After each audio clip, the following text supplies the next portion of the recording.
আল্লাহর কাছে একটু মাপ চাই। এই লোকটা তাওবা করার ইচ্ছা পোষণ করলো, এলাকার মানুষকে বলতেছে, আমাকে সবচাইতে বড় অভিজ্ঞ ব্যক্তির সন্ধান দাও, আমি একটু তার কাছে গিয়ে আমার কথাগুলো বলতে চাই। এলাকার মানুষ একজন খ্রিস্টান সন্ন্যাসীর সন্ধান দিল। যেহেতু বনি ইসরায়েলের আমলের ঘটনা, এই লোক বড় আশা নিয়ে ওই সন্ন্যাসীর কাছে গেছে। সন্ন্যাসীর কাছে গিয়া কয়, আমি তো ৯৯টা খুন করছি, আমারে কি আল্লাহ মাফ করবে নাকি? সন্ন্যাসী সে তো আর আলেম না, সে হয়তো ওই ধর্মের একজন ওই সুফি টাইপের লোক, আলেম তো আর। এখন যেই কইছে ৯৯টা খুন করছি, ওরে বাবা তোমার আল্লাহ মাফ করবে না, তোর আর পয়সা দেখার দরকার নেই, মাফ যেহেতু করবেই না, আমার ১০০ পুরাইতে আর অসুবিধা নেই, দে। সন্ন্যাসীরা দিতে চাইছিল। এখন তার হত্যার সংখ্যা হইল কত? ১০০।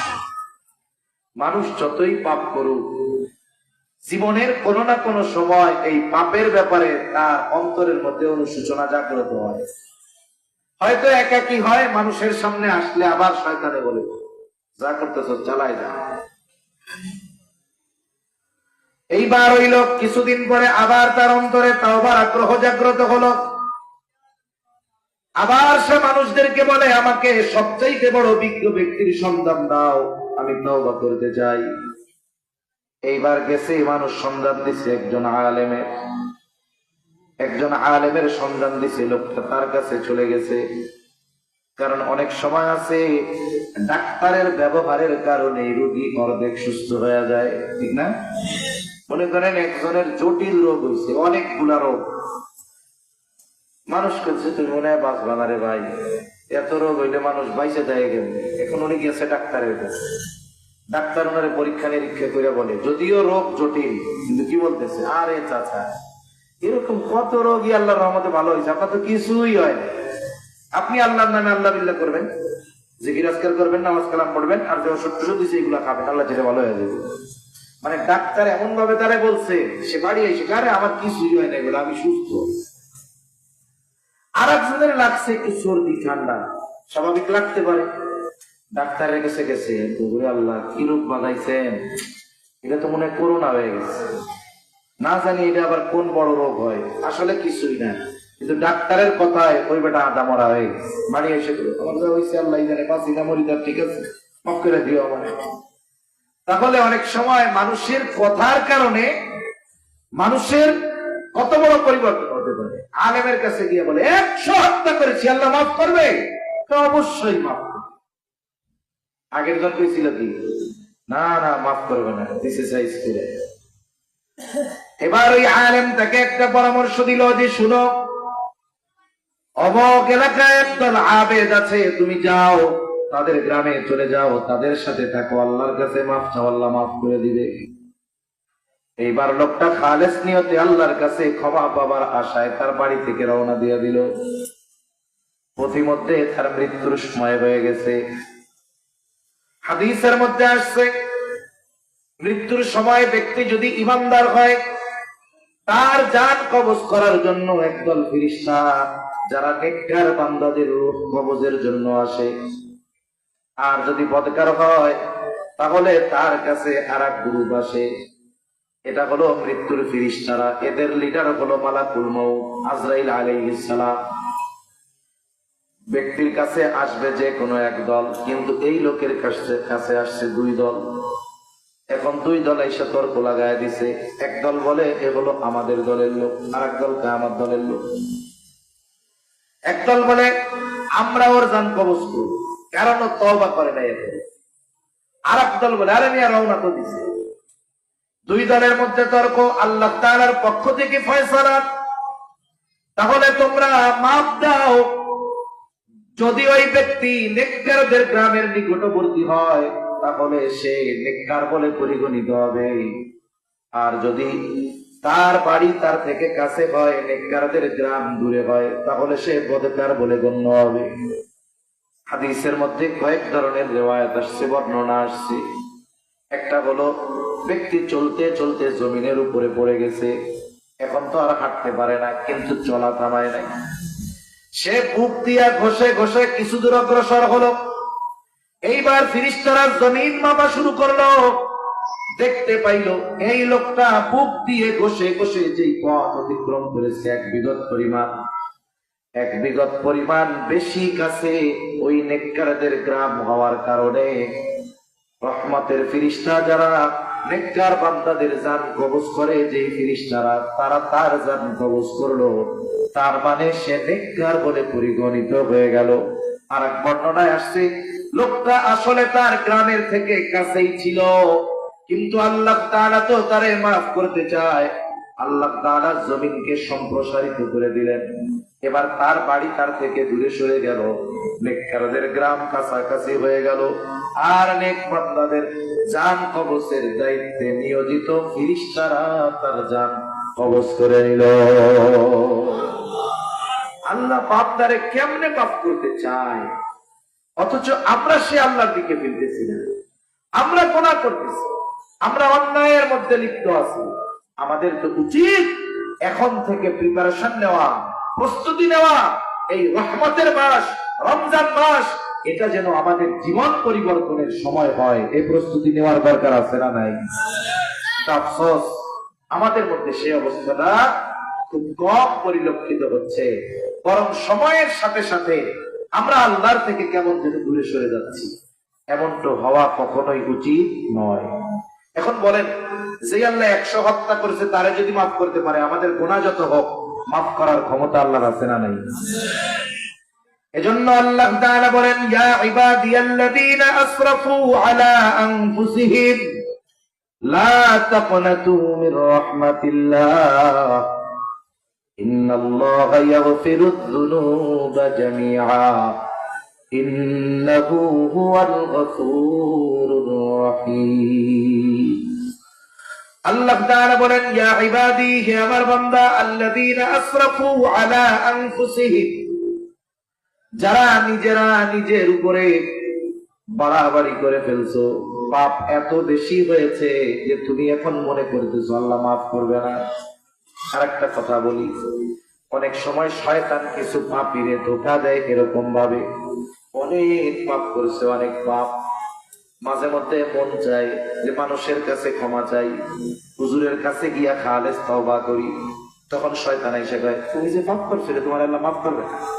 শয়তানের অন্তরে কি ওয়াসওয়াসা দেয়, তুমি যে পাপ করছিলে তোমার আল্লাহ মাফ করবে না। এখন যদি তুমি মাফের আশায় বসে থাকো, তাহলে দুনিয়ার যে কয়দিন হায়াত আছে মজা করতে পারবা না। এখন তুমি পাপ চালায় যাও, দুনিয়া তো কমপক্ষে কিছু পাইলা। এই যে শয়তান এসে ধোঁকা দেয়, তোর পাপ মনে হয় আল্লাহ মাফ করবে না। অথচ বলেন তো, পাপ যত হোক মাফ করার ক্ষমতা আল্লাহর আছে না নাই? হাদিসে কুদসির ভিতরে আসছে, আল্লাহ তাআলা বলেন, সাবাকাত রাহমাতি আলা গযবি, আমার দয়া, আমার রহমত আমার ক্রোধকে অতিক্রম করে গিয়েছে।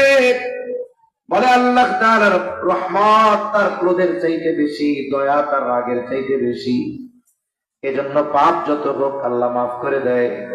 এজন্য আল্লাহ তাআলা বলেন, আল্লাযীনা আসরাফু আলা আনফুসিহিম লা তাকনাতু মির রাহমাতিল্লাহ। আল্লাহ তাআলা বলেন, ও আমার বান্দা, তুমি আল্লাহর রহমতের ব্যাপারে নিরাশ হও না, ক্ষমার ব্যাপারে নিরাশ হও না। আল্লাহ তাআলা আরেক জায়গায় বলেন, বান্দা তুমি আমি ছাড়া কার কাছে মাফ চাইবা?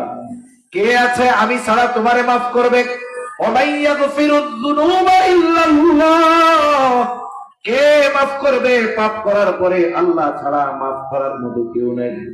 এজন্য আমাদের পাপ যত হোক মাফ কার কাছে চাইবো? জোরে বলে, আল্লাহ তাআলার দিকে আমাদের ফিরতে হবে। আর যখন কোন ব্যক্তি তওবা করতে চায়, 1 নাম্বার বিষয়, তওবা কবুলের সময় হলো 3টা। কয়টা? জোরে বলেন।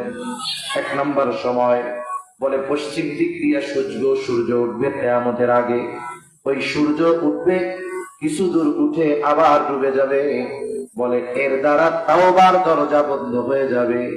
আল্লাহ তাআলা ওই সময়ের আগ পর্যন্ত বান্দার তওবা কবুল করবে। এটা তো সম্মিলিত সময়, সকলের সময়।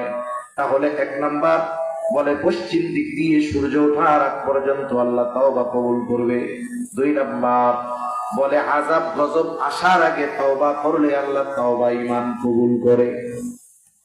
তবে আমরা তো সৌভাগ্যবান এক জাতি, নবীজির দোহার বরকতে ওই রকম আযাব গজব আসে না। তবে মাঝে মধ্যে দিয়ে আল্লাহ একটু সতর্ক করে। মাঝে মধ্যে হয় না, জলস্থলে বিপর্যয় ঘটে, এটা কেন দেয় আল্লাহ?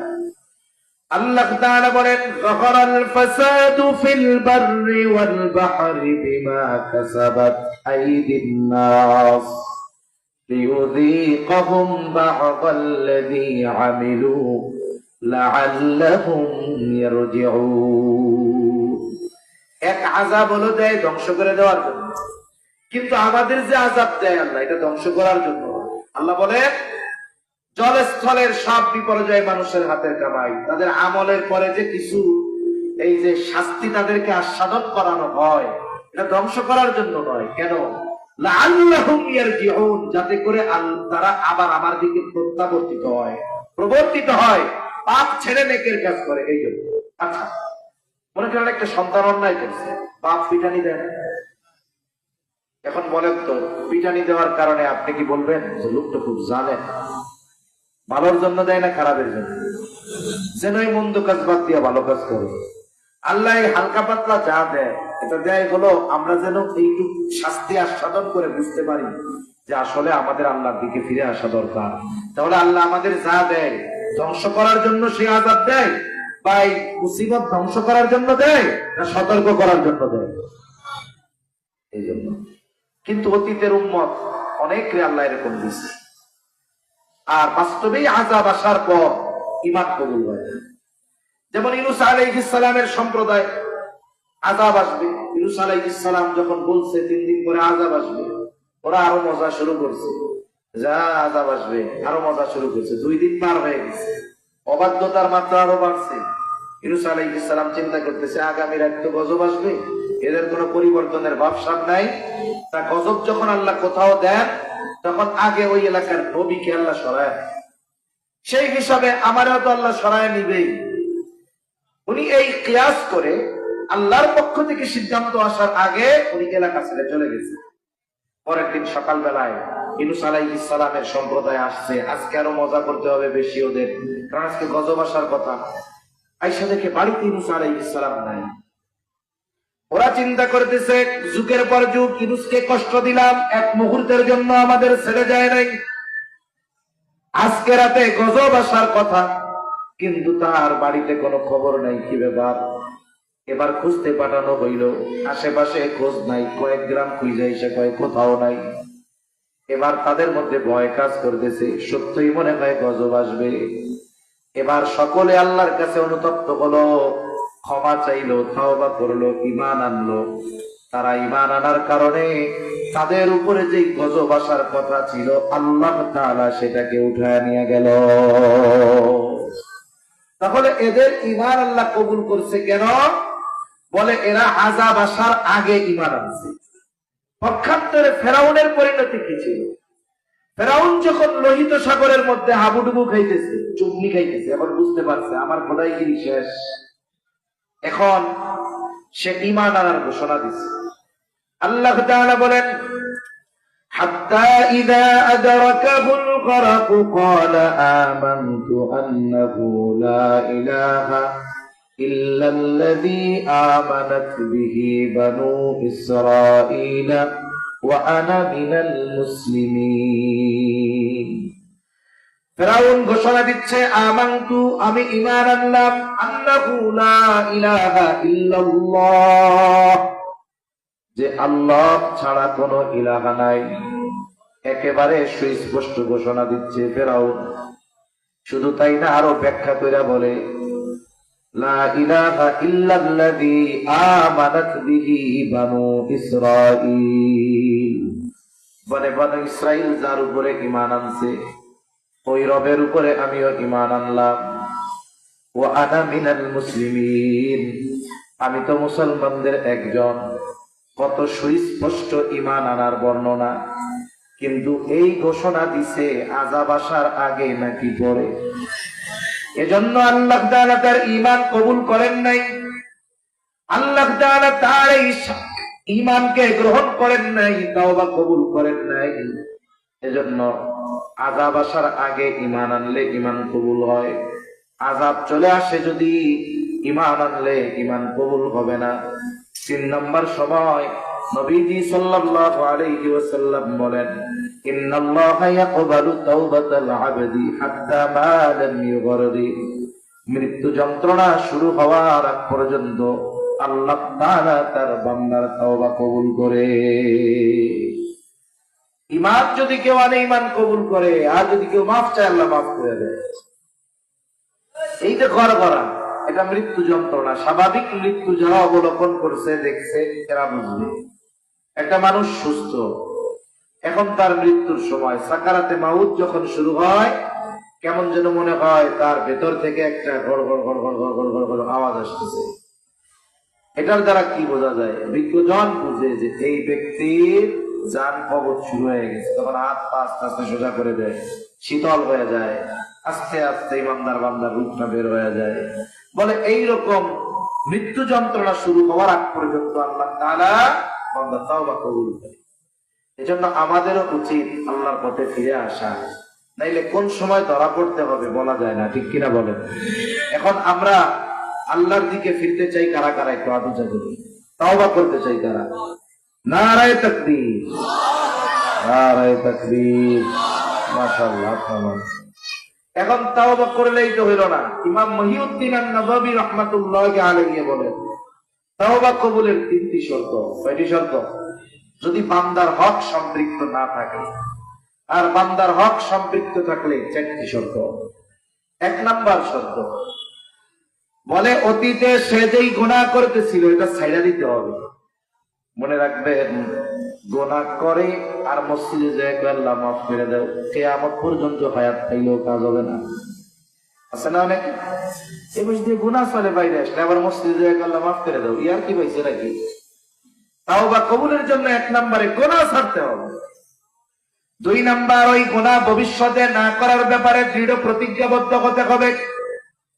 3 নাম্বার, যেই গুনাহ অতীতে করেছে এর জন্য লজ্জিত হয়ে আল্লাহর কাছে ক্ষমা চাইতে হবে, ইস্তেগফার করতে হবে।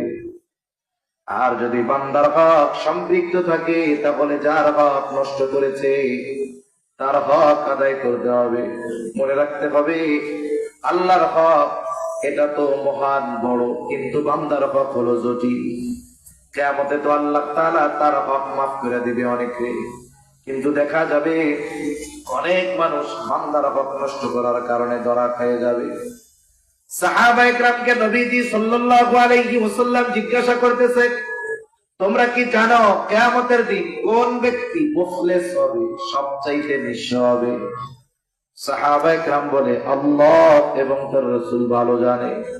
নবীজি বললেন, কিয়ামতের দিন সবচাইতে নিঃস্ব হবে ওই ব্যক্তি বলে যার নামাজ, রোজা, হজ, যাকাত, ইবাদত কোনো কিছুর অভাব ছিল না। বলে সমস্যা একটাই, সে দুনিয়ায় মানুষের হক নষ্ট করত। অনেক মানুষ আছে না, মানুষেরটা মাইরা খাইয়া এখন উনি 3 মাদ্রাসার সভাপতি, 5 মসজিদের সভাপতি, আবার হাজি অ্যাসোসিয়েশনের ম্যানেজার। আছে না এরকম আল্লাহর ওলি অনেক? মাদ্রাসা বড় একটা দিছে, উনি কিন্তু মাদ্রাসা দিছে, কাম শেষ। এত সহজ। কিছু গুনাহ আছে এই বান্দার হক সম্পৃক্ত, বান্দা মাফ না করা পর্যন্ত মাফ পাবে না। আর এই ধরনের বড় বড় জালেম গুলা 1-2 জনের হক নষ্ট করে না, শত শত মানুষের হক নষ্ট করে।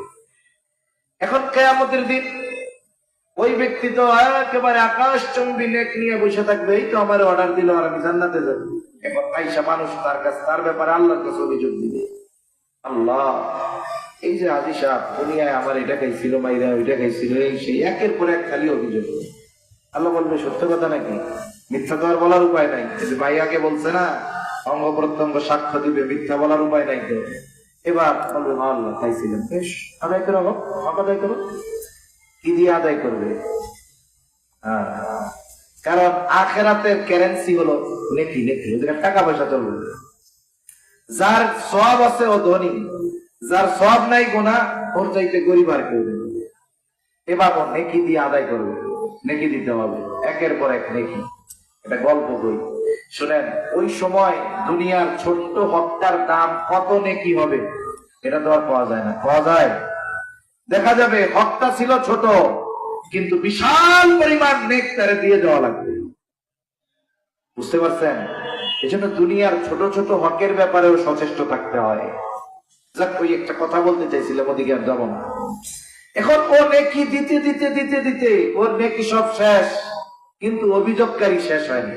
এখন তো ওর আর নেকি নাই। ও বলবে, আল্লাহ আমার তো নেকি নাই, সব শেষ হয়ে গেছে, এখন কি করবো? অভিযোগকারীরা বলবো, অসুবিধা নাই তো, আমাকে গোনা তো আছে, এটা নিলেই হবে। এবার সে তাদের গোনা নিতে হবে। যে ছিল পাহাড় পরিমাণ নেকের মালিক, সে হয়ে গেল এখন পাহাড় পরিমাণ গুনার মালিক।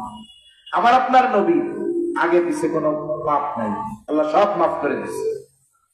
এই নবী যখন দুনিয়া থেকে চলে যাবে, এর 9 দিন আগে, সম্ভবত 9 দিন আগে মসজিদে নববীর মধ্যে সকলকে একত্রিত করেছেন। নবীজি বলতেছে, তোমরা যদি আমার কাছে কেউ কোনো হক পাওনা থাকো সেটা চেয়ে নাও। আমি চাই না কেউ আমার কাছে কোনো কিছু পাওনা থাকবে আর আমি এই অবস্থায় আল্লাহর সাথে মিলিত হব। রহমাতুল লিল আলামিন বান্দার হকের ব্যাপারে কত চিন্তিত। এই জন্য নবীজি আর হাদিসের মধ্যে বলেন, তোমরা ওই দিনকে ভয় করো যেই দিন আল্লাহ তাআলা বাদী বিবাদীর মধ্যে ফয়সালা করে দিবে। বলে, দুনিয়াতে কেউ যদি অন্যায় ভাবে কাউকে কথার দ্বারাও একটা কষ্ট দিয়ে থাকে, আল্লাহ তাআলা কিয়ামতের দিন এই বিষয়টারও ফয়সালা করবে।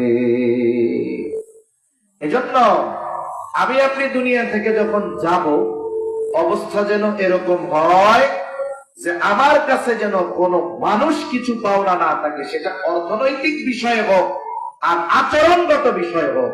কারণ একজন বড় মুরব্বী মানুষ আমার কাছে ভালো আচরণ, এটা তার হক। আমি যদি খারাপ আচরণ করি, মাফ চাইলাম না, এটার ব্যাপারেও কিয়ামতে আল্লাহ তাআলা ফয়সালা করবে। সুবহান। এজন্য বান্দার হকের ব্যাপারে আমাদের সতর্ক হওয়া দরকার। আল্লাহ বুঝবার তৌফিক দান করেন। এই শর্তচারকে ঠিক রেখে যদি আমরা তাওবা করি, আসমান পরিমাণও যদি গুনাহ হয়, মাফ করে দিবেন কে? আল্লাহ মাফ করে দিবে। তাহলে দুইটা জিনিস মূল এখানে। মূল দুইটা জিনিস কি? তাওবা, ফিরে আসা, তাবাইয়াতুবু, প্রত্যাবর্তন করা। যে পাপের কাজে ছিল ওখান থেকে সে ফিরে আসলো, পাপটা ত্যাগ করলো। 2 নাম্বার ইস্তেগফার, আল্লাহর কাছে ক্ষমা চাওয়া। এই যে ইস্তেগফার, এটা জটিল এক আমল, এটা হলো অ্যান্টিবায়োটিক, এটা আমলের অ্যান্টিবায়োটিক।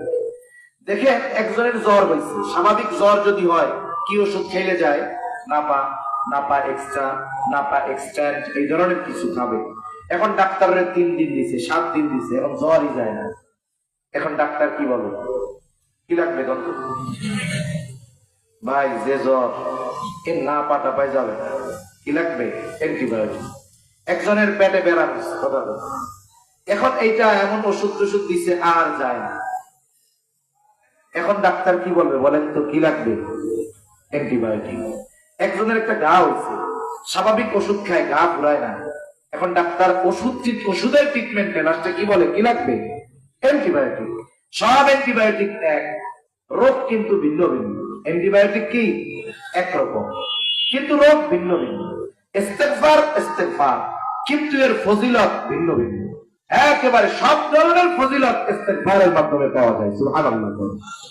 দুনিয়া দরকার, আখিরাত দরকার, সম্মান দরকার, ইজ্জত দরকার, গুনাহ মাফ দরকার, সব দরকার ইস্তেগফারের মাধ্যমে পাওয়া যায়। এজন্য আল্লাহ তাআলা বলেন, فَقُلْتُ اسْتَغْفِرُوا رَبَّكُمْ إِنَّهُ كَانَ غَفَّارًا يُرْسِلِ السَّمَاءَ عَلَيْكُمْ مِدْرَارًا وَيُمْدِدْكُمْ بِأَمْوَالٍ وَبَنِينَ وَيَجْعَلْ لَكُمْ جَنَّاتٍ وَيَجْعَلْ لَكُمْ أَنْهَارًا। আল্লাহ তাআলা জানায় দেন, ইস্তেগফারের মাধ্যমে 1 নম্বরে গুনাহ মাফ হয়। আল্লাহ তাআলা গুনাহ মাফ করে দেয়। কেন? ইন্নাহু কানা গাফফারা, তিনি বলেন ক্ষমাশীল। ইস্তেগফার করলে, ক্ষমা চাইলে তিনি মাফ করে দেন। এরপরে কি হয়? বলে, ইউরসিলিস সামাআ আলাইকুম মিদরারা, আল্লাহ তাআলা মুষলধারে বৃষ্টি দেন। যথা সময়ে যথাযথ পরিমাণ বৃষ্টি আল্লাহ দান করে। অনেক মুরব্বী আমার এলাকায়, আমি একবার গিয়ে জিজ্ঞাসা করছি যে আপনাদের সময় বৃষ্টি কেমন হইতো, কয় আমরা তো 50-60 বছর আগে দেখছি যখন বৃষ্টি দরকার তখন হইতো, আর এখন যখন দরকার নাই তখন হয়। আবার যদি কোনো সময় হয়, কি পরিণতি হয়? ফেনীবাসীকে ওয়াজ করা লাগবে না, এ ওয়াজ ফেনীবাসীরে করা লাগবে, নোয়াখালীবাসীরে করা লাগবে, করা লাগবে না। চিন্তা করেন, মুরব্বীরা বলতো এক সময় জমিন চাষ করার টাইম কাছায় আসছে, কারণ ওনাদের তো সময় জানা আছে। দেখা যায় তো ঠিক ওনাদের চাষাবাদ শুরু হবে 1-2 দিন আগে বৃষ্টি নামছে, ধুমছে, শক্ত মাটি মুহূর্তের মধ্যে নরম হয়ে গেছে। এবার আমাদের কাজ শুরু, সুন্দর মতো চারা রোপণ করছে। এর কয়েকদিন পরে হালকা একটু বৃষ্টি দরকার, ওই যে সময়ের মধ্যে বৃষ্টি হয়েছে, ধান কাটবে ঘরে উঠাবে, এই সময় স্বাভাবিক বৃষ্টি হইলে ঝামেলা। আল্লাহর রহমতে ওই সময় হয়ও নাই। আর এখন কি হয়, তো একেবারে শুরু থেকে বৃষ্টির কোনো খবর নাই, আবার রোদ হয়, এত পরিমাণ রোদ যে পানি দিতে দিতে শেষ। এরপরে কোনো মতে কয়টা ধান হয়েছে, পাকছে, ঘরে উঠাবে, নিয়ত করছে 2 দিন পরে কাইটা রাতের বেলা মেঘ ডাকা শুরু। এখন বৃষ্টিও নামতেছে, সাথে আবার শিলাও পড়ে। দেখছেন নি শিলা পড়ে? যে বলেন তো, পাকা ধানের উপরে যদি শিলা বৃষ্টি হয়, ওই ধান দাগে কত জমিনে দাফন হয়ে যায়। যখন দরকার নাই বৃষ্টি তখন হয়, আবার যখন হয় এত হাওয়া হয় যে একেবারে সবকিছু প্লাবিত করে ফেলে, বন্যা হয়ে যায় বৃষ্টি। এটা কেন? আবহাওয়াবিদরা বলবে জলবায়ুর পরিবর্তন হয়েছে। আমরা বলি যে না, এটা মানুষের চরিত্রের পরিবর্তনের কারণে হয়েছে। ঠিক কিনা বলো?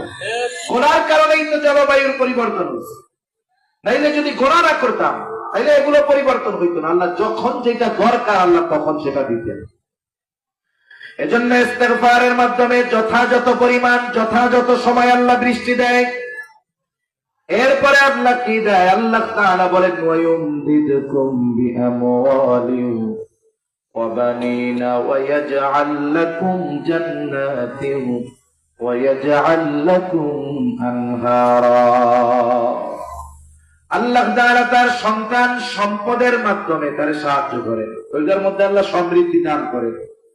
কিয়ামতের দিন অনেকের সন্তান সম্পদ কাজে আসবে না। আল্লাহ বলেন ইয়াউমা লা ইয়ানফাউ মালুন ওয়ালা বানুন। কিয়ামতের দিন সন্তান সম্পদ কোনো কাজে আসবে না। শুধু কিয়ামত না, দুনিয়ায়ও আছে অনেক আল্লাহর বান্দা সন্তানও কাজে আসে না, সম্পদও কাজে আসে না। আছে না নাই? সন্তান একেবারে আপার ক্লাসের খারাপ, মাদকাসক্ত, ওর জন্য নেক দোয়ার চাইতেও বদ দোয়া বেশি করে, ওর কারণে বাপ মানুষের খারাপ কথা শুনে। আবার সম্পদ আছে কিন্তু আল্লাহ এমন বেরাম দিছে খাইতে পারে না। আছে না নাই? দান সদকাও করে না, নিজেও খাইতে পারে না। আল্লাহ তাআলা সব ক্লোজ করে দিতে পারে ইচ্ছে করলে। এই সম্পদ দ্বারা না সে দুনিয়ায় উপকৃত হলো, না সে আখিরাতে হবে। কিন্তু যারা ইস্তিগফার পাঠ করে, আল্লাহ এদের সন্তান সম্পদের দ্বারা ওদের দুনিয়ায়ও সাহায্য করবে, আখিরাতেও এই সন্তান সম্পদ তার জন্য কল্যাণ হয়ে আনবে ইনশাআল্লাহ। ইস্তিগফার পাঠে এটা পাওয়া যায়। এরপরে কি হয়? ওয়ায়াজআল লাকুম জান্নাতিন ওয়ায়াজআল লাকুম আনহারা। আল্লাহ তাআলা সবুজ উদ্যান এই ইস্তিগফারের কারণে বাড়ায়া দেয়। দেখেন, এই পৃথিবীর অধিকাংশ অক্সিজেন এর উৎস হলো সবুজ গাছপালা। আল্লাহ তাআলা নিজে এগুলা সেটিং করছে। এই যে সুন্দরবন, এটা আমাদের কোন আত্মীয় স্বজন কেউ লাগায় নাই। এত সুন্দর বৃহৎ বিশাল বন সৃষ্টি করেছে কে?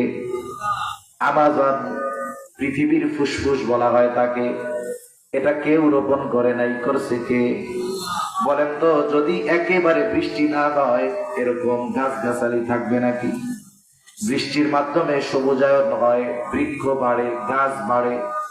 বলে যত এরকম বাগান গাছ বাড়বে তত অক্সিজেন বেশি উৎপাদন হবে, যত অক্সিজেন বেশি হবে, বেশি পাবে মানুষ, তত সুস্থ থাকতে পারবে। এটাও আসে বৃষ্টির মাধ্যমে, আর মূল হলো ইস্তিগফারের মাধ্যমে। আরেকটা হলো আল্লাহ তাআলা বলেন নদীর প্রবাহ আল্লাহ ঠিক রাখবে। এই যে বন্যাগুলা হয়, নদী ঠিক নাই। এই জন্য আমরা তো চিন্তা করি এক নদীর উপরে 15টা ব্রিজ দিয়ে রাস্তা বানাইতে বললে বাঁচলাম, কিন্তু আমার নদী আগে বাঁচাতে হবে। আমাদের নদীগুলাই যে যত পাহাড়ি ঢল হয়, আমাদের বিশেষ করে আমাদের বাংলাদেশের আশপাশ দিয়ে এই শুরু হবে সেই টেকনাফ থেকে নিয়ে একেবারে ময়মনসিংহ ওইদিক দিয়ে হাজার হাজার কিলোমিটার সীমান্তে সব হলো পাহাড়, একবারে সব পাহাড়। এখন বৃষ্টি যে হয়, আমরা ঢালুর দিকে, আমাদের বাংলাদেশ হলো ঢালে, বৃষ্টি নামলে পানি ওইদিকে যায় না, বৃষ্টি নামলে পানি আসে কোন দিকে? এদিকে। আল্লাহর নিজাম সুন্দর। আল্লাহ নিজাম করছে কি, দেখবেন পাহাড়ের সাথে সাথে সব জায়গায় নদী আছে, ওই পাহাড়ে বৃষ্টি হবে, নদী দিয়ে সমুদ্রে আসবে, পানি চক্র যারা পড়ছেন তারা জানেন। আবার আল্লাহ তাআলা এর মাধ্যমে আসমানে ওই পানি নিয়ে প্রসেস করে আবার বৃষ্টি করে, অনেকটা প্রসেসিং চলতে থাকে, পানি চক্র অনেক আগে পড়ছি, খেয়াল নাই এত। এই যে ওই বৃষ্টি হওয়ার পরে পানি যে সঠিক গতিতে সমুদ্রে যায় মিলবে, এ অবস্থা নাই। নদীগুলো ভরাট হয়ে গেছে, খাল বিল ভরাট হয়ে গেছে, খালগুলো আমরা মোটামুটি দখল দিয়ে সব শেষ করে ফেলছি। রাস্তা বানাইতে বানাইতে পানি যাওয়ার রাস্তা রাখি নেই। এখন কি হয়েছে, ওই যে আপনাদের এদিকে তো পানি মনে হয় হওয়ার পরে একটু তাড়াতাড়ি গেছে মনে হয় না, তাও যত তাড়াতাড়ি গেছে তাও অনেক সময়। পানি যদি একবার গলা সমান উঠে 10 ঘন্টা থাকার দরকার নেই, ওই 1 ঘন্টা থাকলে যে ক্ষতি, 10 ঘন্টা থাকলেও সেই ক্ষতি, ঠিক না? আবার ওই অঞ্চলে বিশেষ করে নোয়াখালী ওই দিক দিয়ে আমরা আসি নাই, আল্লাহর রহমতে আমাদের অনেক সাথী ভাইরা আসছে, আমরা ওই দিক দিয়ে কিছু জায়গায় গেছি, 1 মাস ধরে ওকে পানি যায়। কেন? খাল গুলা সব রাস্তা বানায় ফেলছে, কালভার্ট গুলো ভরে ফেলছে।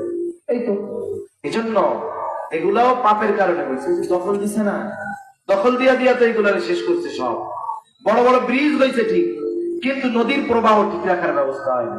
পৃথিবীর অন্যান্য দেশে আপনারাও দেখে থাকবেন, তারা আমাদের চাইতে বড় বড় ব্রিজ করে, কিন্তু তাদের নদীতে চর পড়ে না। কিন্তু আমাকে একটা করছে, পদ্মা নদী হয়েছে, খুব ভালো হয়েছে যাতায়াত, কিন্তু পুরা একেবারে মরুভূমি হয়ে গেছে। এখন গেলে দেখা যায় হাইটা পার হয়ে যাওয়া যাবে। এজন্য এগুলো আল্লাহ তাআলার একটা নিজাম। ইস্তিগফারের মাধ্যমে আল্লাহ তাআলা এগুলোর প্রবাহ ঠিক রাখে।